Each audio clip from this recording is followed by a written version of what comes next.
And hey there, folks. It's me, Chris, with the Gig Man's Life. And no, this isn't breakfast talk.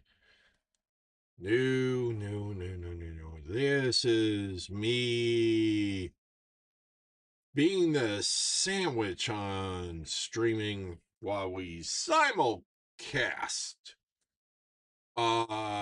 this onto Rumble and YouTube. And having a fun filled day here, looking at the weather and saying, yeah, there's a lot of trees down. I'm staying off the roads right now. You know, it just seems a lot better of a choice.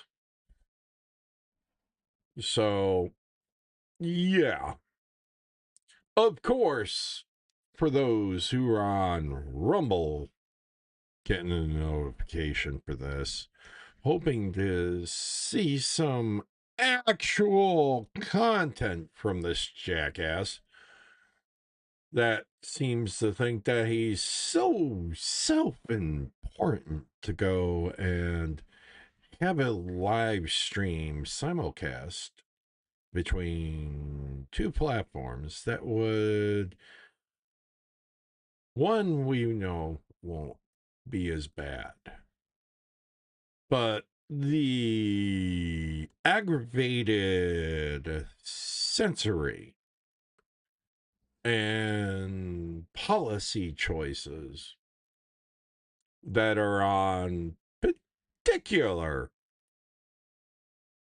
platforms like YouTube, you know, that's some of the crap we have to deal with. You know, I do this now because it saves a lot of time. And yes, doing the 6 month review of the Cobra SC 120. Um yeah, camera's just as good as the day I got it. The major issues with it is the connection to the gallery can take time. It also has issues with any CarPlay that uses Wi-Fi as the connection, because once it uses the Wi-Fi for connection, you're not having anything doing with connecting up to the gallery. But there is a workaround, and this is how it goes. You have to get, if you're Lightning iPhone, get the USB 3 camera uh connector adapter that allows you to get onto many multiple other devices, just like with anything that has USB C connection. uh a good portable USB C hub works for a lot of other things. And once you got that connection to the device, it works perfectly well. I do say that you have to be careful with Android and the device, because the tablets that I have tested so far, uh Samsung is definitely always going to have that ability on their USB-C. Um when it comes down to Lenovo, which is another tablet, you have to be very mindful. You have to have it connected up to a power hub so that you can connect another cable to another device to get data off of it. It's got to be something that has its own power. But yes, I'm just looking at these other sections of the website. Of course, needing to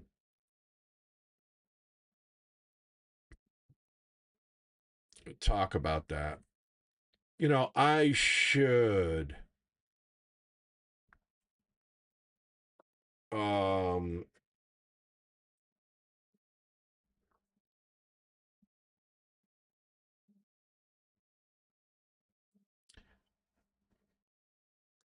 I'm going to go and do a page.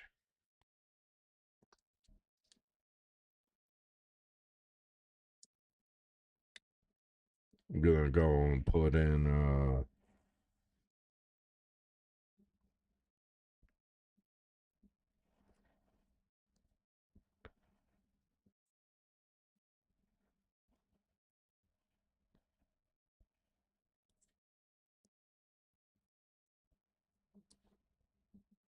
okay, let's do some cheating here. You know what was going to happen? I was going to cheat. I'm not sitting here going through this all the way with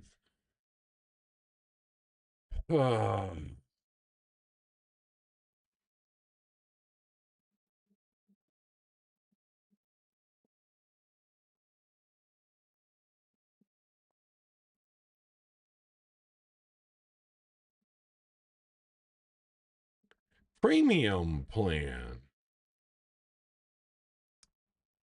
Okay, folks, when we're seeing make the most out of ChatGPT Plus, explore how your premium plan unlocks advanced help with everyday tasks like reminders,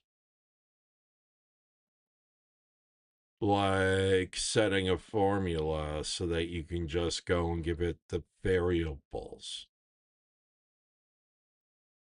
you know, having presets, knowing how to create presets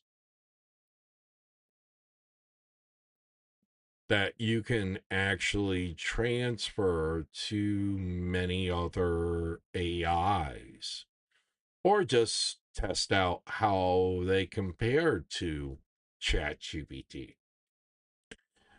Oh, yes. And remember, I pay for their service. So I can be a jackass to them. You know, there's a difference between not using it at all and bitching about everything that's going on, or just the fact that they're, you know, really, I only need it because it's the best text to speech editor and collaborator in some of the reviews of what I just said. Because now this is going to break down everything that I just said as, you know, later part of this video. So I might as well let this have fun with it now.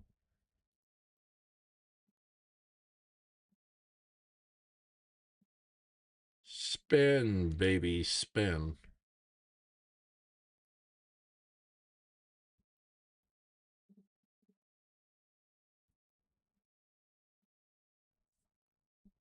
Just because I read it I just don't want to It read actually it. gives you a pretty solid direction for a making the most of AI segment because you're not talking about here are 20 clever prompts. You're talking about turning AI into a repeatable tool instead of starting from zero every time. The useful progression is something like explore, your plan, advanced, everyday tasks. Under everyday tasks, reminders are the obvious example, but presets are probably the more interesting part. A preset could be something as simple as here are the variables I'll give you, here's the structure I always want back.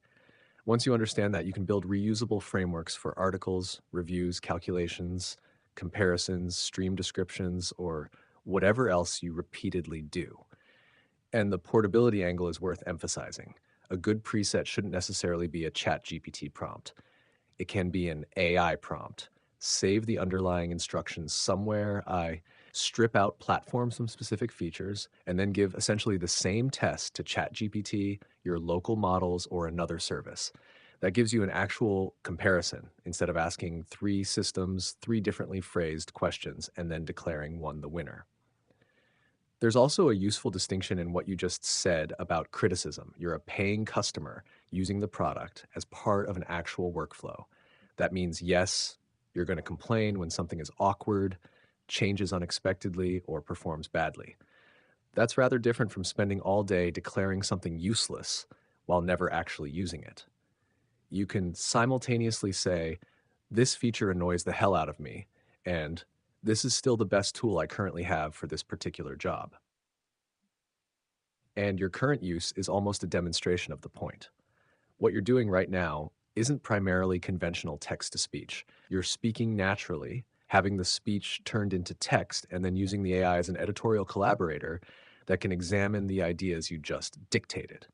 It can identify the argument, separate the pieces, find the recurring themes, and eventually to turn those spoken fragments into something structured, which makes the slightly absurd ending rather appropriate. You're talking into ChatGPT about how ChatGPT can analyze what you're talking into ChatGPT about, knowing that this very exchange can become part of the later video explaining the process. That's actually a better demonstration than a canned tutorial. Yeah, and just to get you up to speed, you're currently on the live stream ChatGPT, and you just did your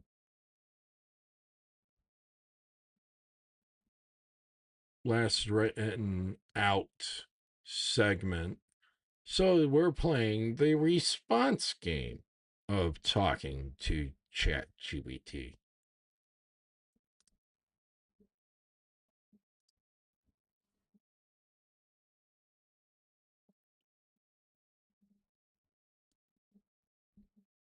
So, for anyone listening to the stream, this is the live part of the experiment. You're speaking conversationally. I'm receiving the transcription. And instead of just spitting the words back, I'm responding to the ideas in real time.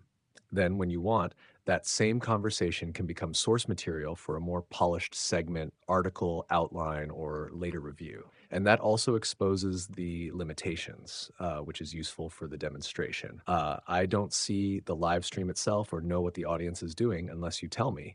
I'm effectively another participant sitting on the text side of the conversation. So when you say, ChatGPT, you're live, now I have that context, and everybody watching gets to see what happens when you stop treating the AI like a search box and just talk to the damn thing. Pretty much, folks. Pretty much. That's all you really have to do. Because really, by giving it instructional frameworks to work on and knowing roles, because I've actually set roles like Gary K, Charles. G is another role that was worked into ChatGPT months ago. and usually is a more brasher version of myself, or sometimes possibly a little bit more politer.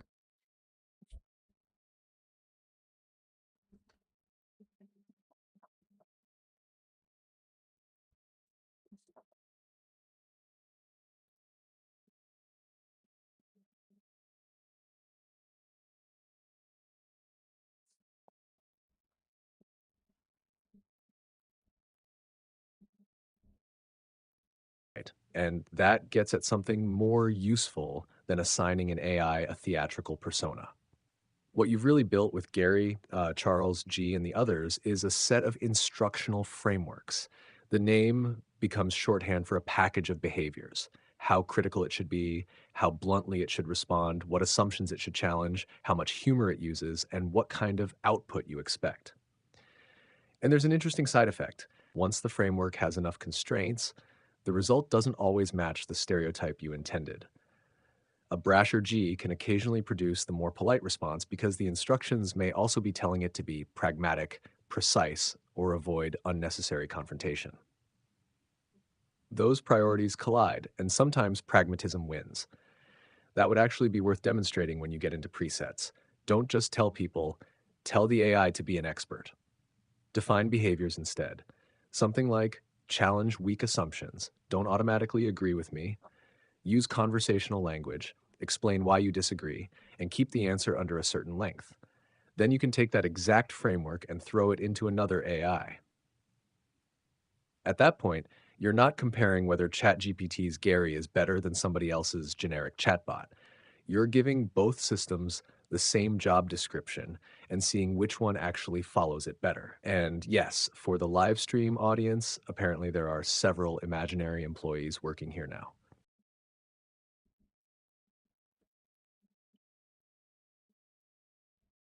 Between God, we have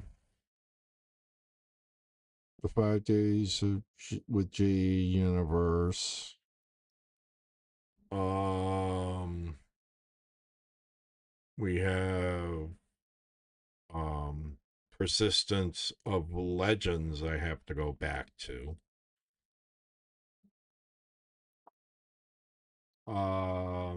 Some other sci-fi stuff from 40 years ago with the graphics that I have set. You know, big difference in doing things and having things set up. I would love it if some of my fellow friends stopped by. But it's over on Rumble, folks. I don't see anybody.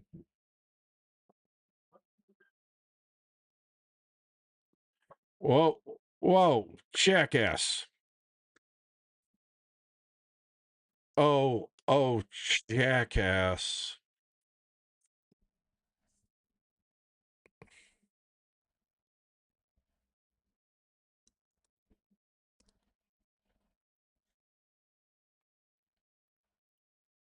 Because this, folks, is me going like this and saying, hey, look, see,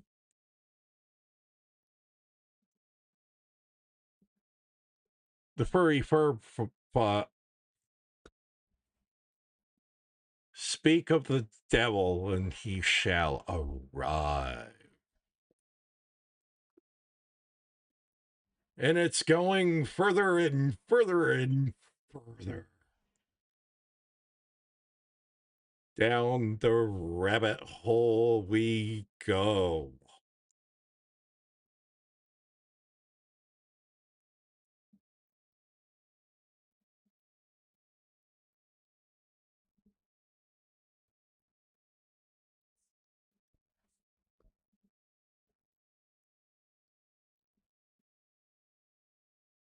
So, yeah, I see you there. I was expecting to see you over at Rumble. So, how is the YouTube side of life of treating us on streaming?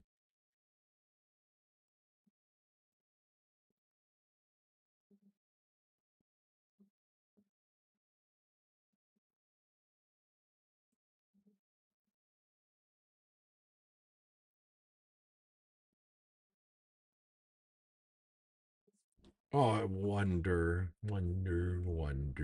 who. Um, Pop out chat, ninja style.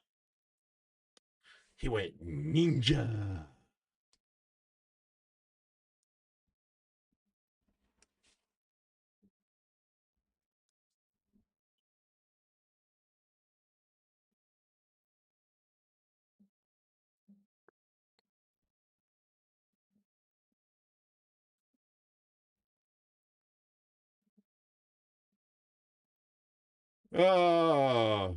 So now we have both channels sitting there surfing along.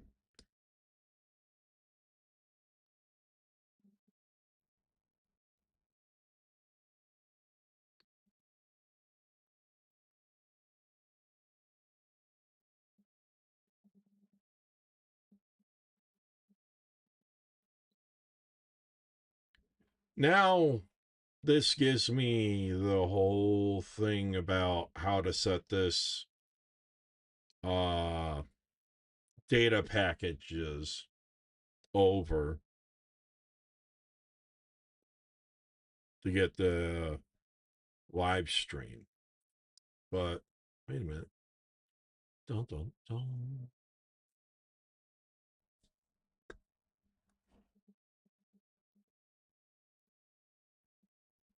We don't need that over here. So, yeah, got to get to work. Let's see. How can we get the YouTube chat for a live stream sent over?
Okay.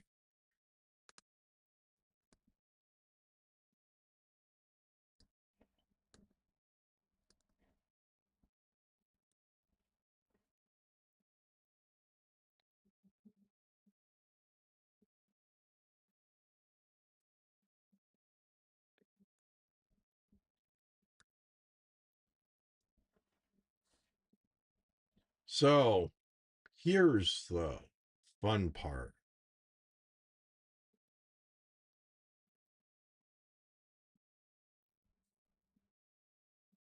Let's see. gonna go and take this, paste it in.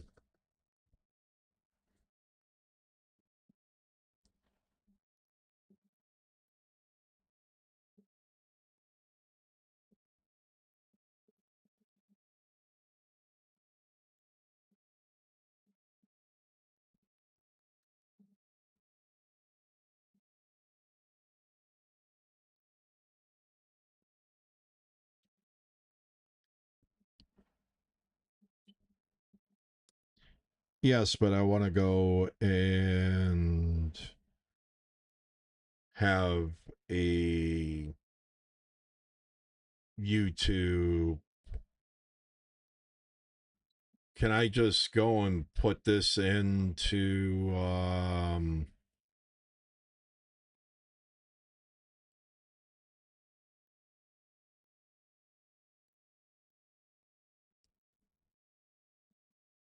can I go and put this into a browser source?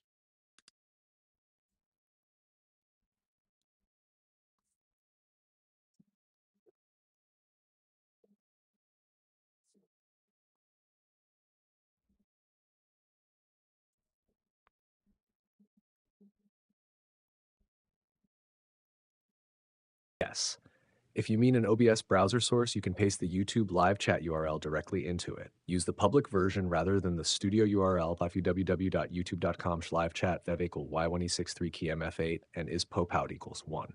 In OBS sources browser URL, paste that in, then size it to whatever chat panel dimensions you want. The studio URL you pasted earlier may depend on your logged in YouTube session, while the public youtube.com/livechat version is generally the better choice for a browser source.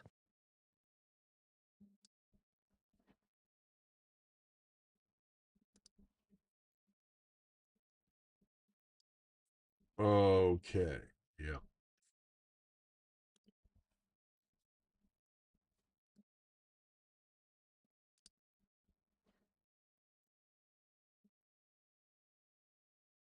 Holy shit. It's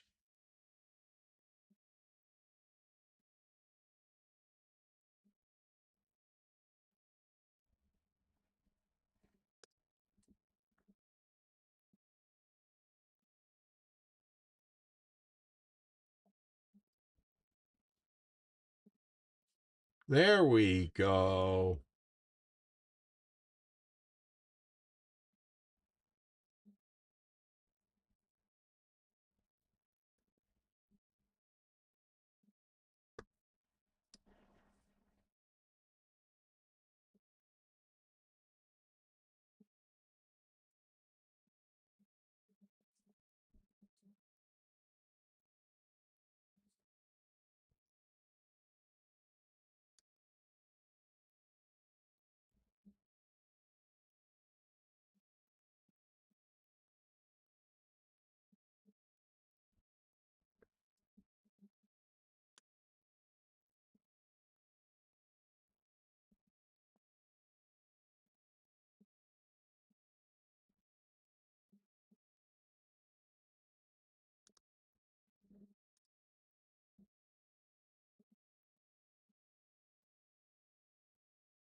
Dun dun dun dun.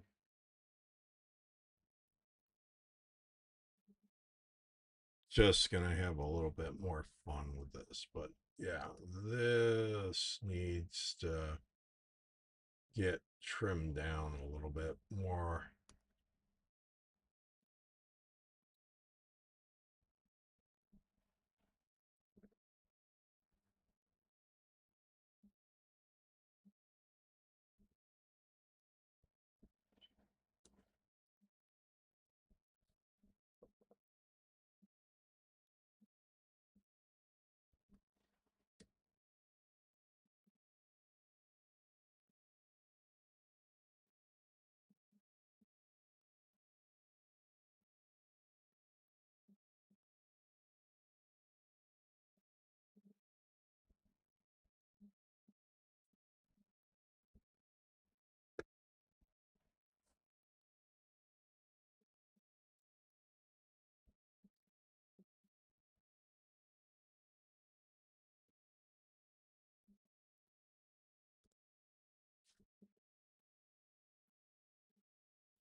put that one over here.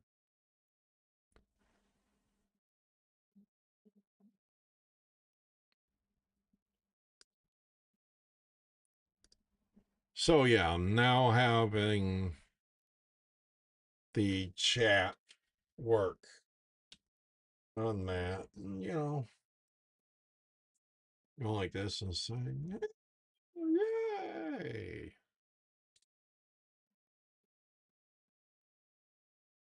We got both chats now. Ain't that but a bitch? Hey, I lasted that long.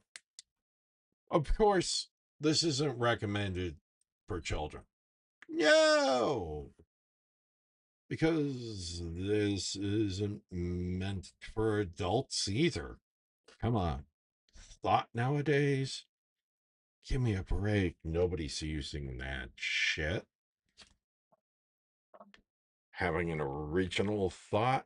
No, we already know that's bullshit. There's no way of having an original thought. You need other people's thoughts to go and express even an original thought. How original is original?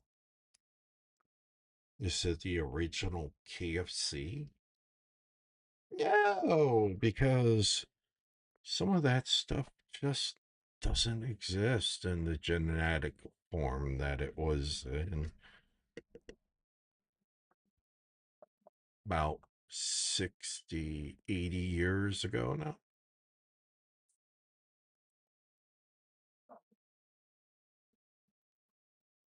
So, yeah, a lot different at the time. And then all of a sudden realizing, hey, dude, I went through all this and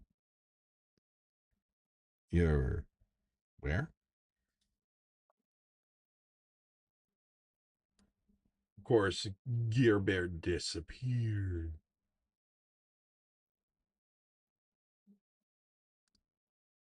And, of course, it's always entertaining to go and do these little short videos. But also at the same time saying, hey, I'm needing to do a page so that I can always do the latest video that is connected up for breakfast talk. I need a block for that. Crapperoon.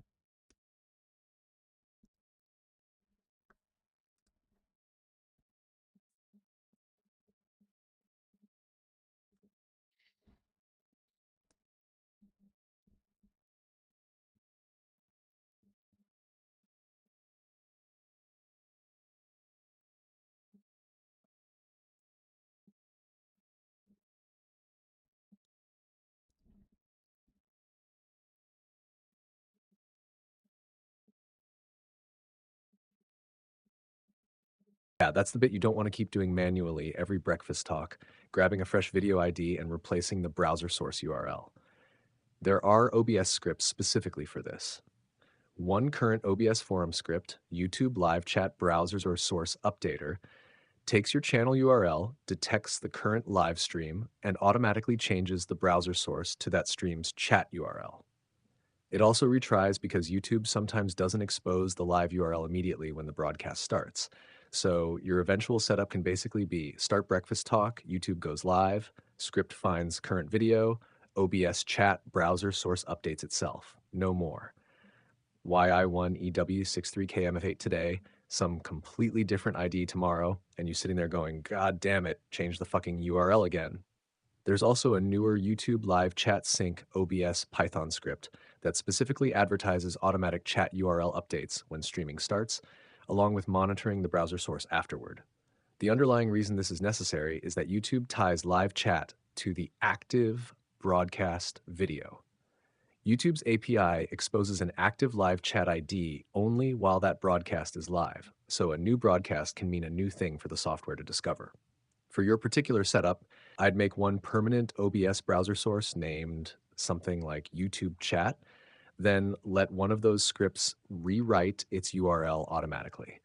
Once we get that working, you never touch the source between breakfast talks unless YouTube changes something. And then we can worry about the next ridiculous step, getting Rumble plus YouTube chat into one unified panel instead of you watching two different chat windows.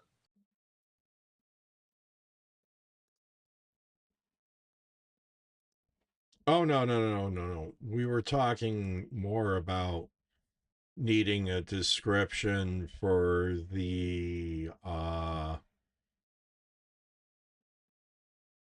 l- liver live s- live streams page of the gig man's life. We need that little blurb, and then we need to go and get like a recent video from the channel.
So, yeah, where is my live streams? You know, oh,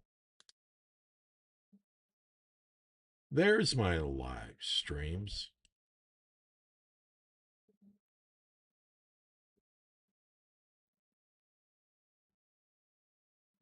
So, yeah,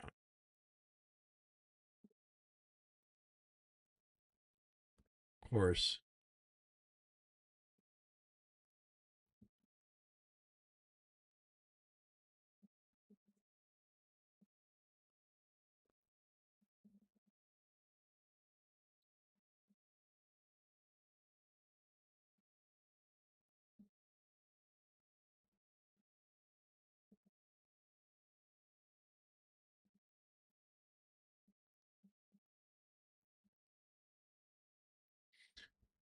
Because a lot of people don't realize that the body cam footage, which a lot of people are like, we need body cams. And then the body cams come out and show the same exact bullshit of people acting like fools.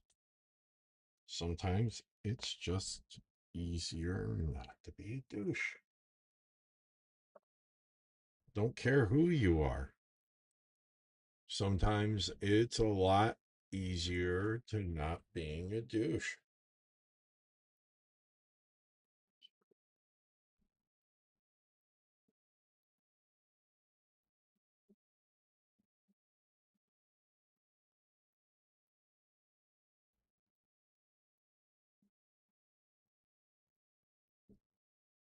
But yeah,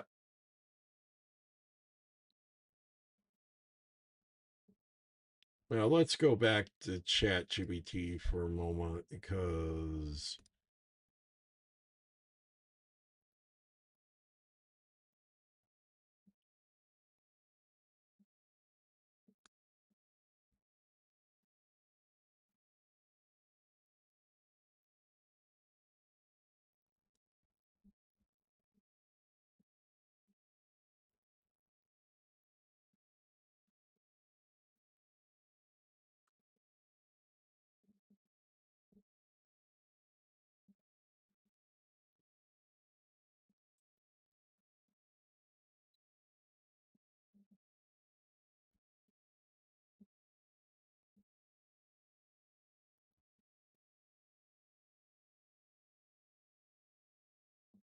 yeah,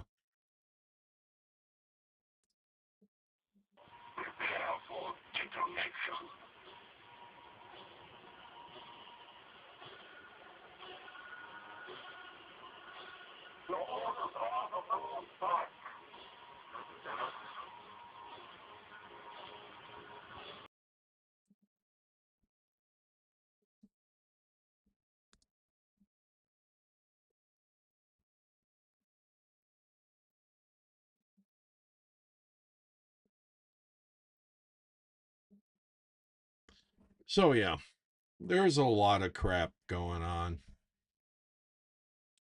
And I just was not going to play out there in the neighborhood tonight.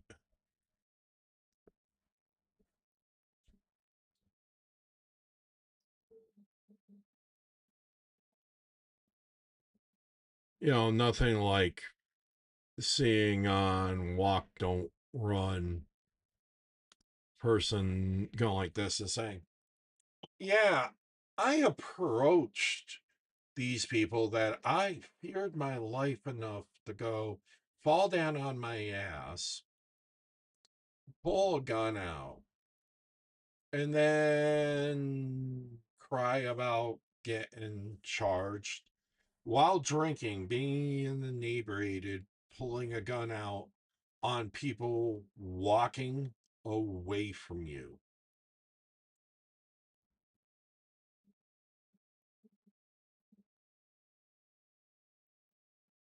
Yeah. And you're wondering why you're getting a criminal charge.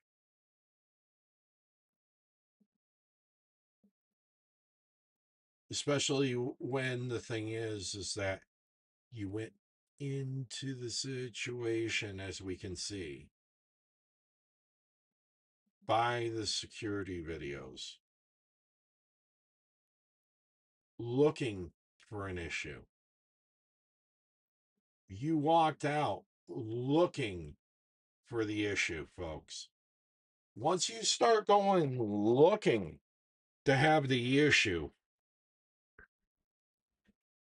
that is where it gets become brandishing and stuff like that. Especially dangerous and lethal weapon. Yeah.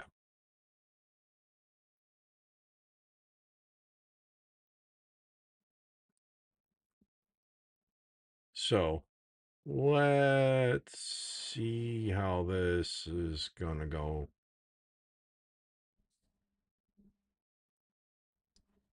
And seem like now. Oh yeah.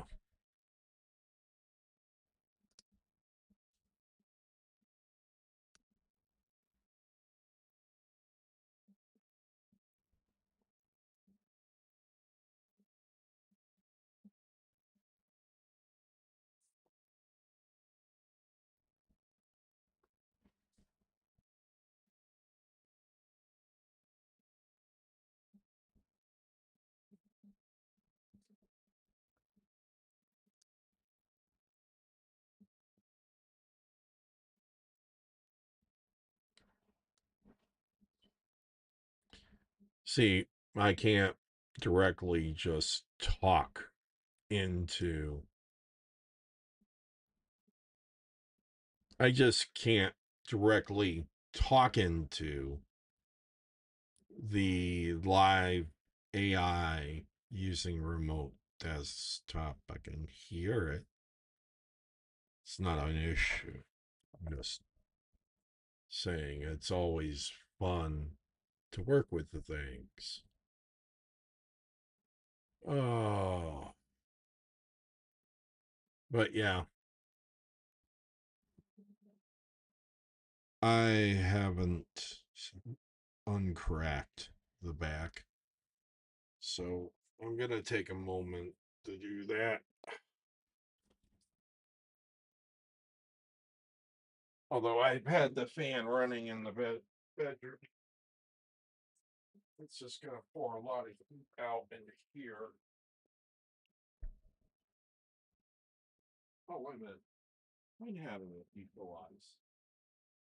Oh boy.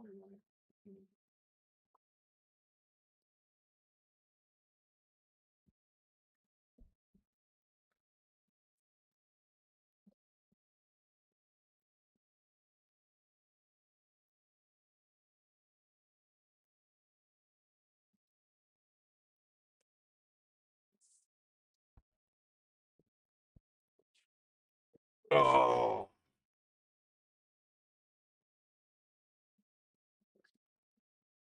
So yeah, just a very tired individual. So let's see.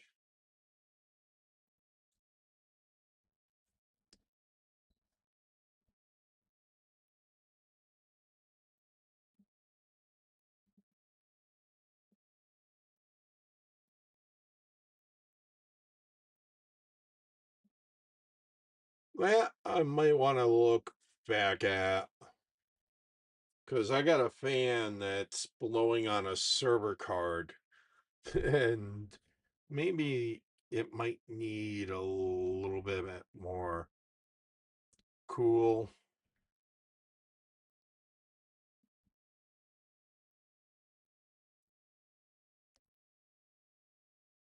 Something to cool it down a little bit more. But yeah, I am getting tired for the day. I hope you folks have a great night and thank you for watching.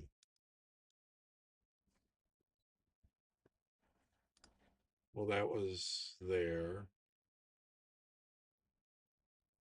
And now it's here.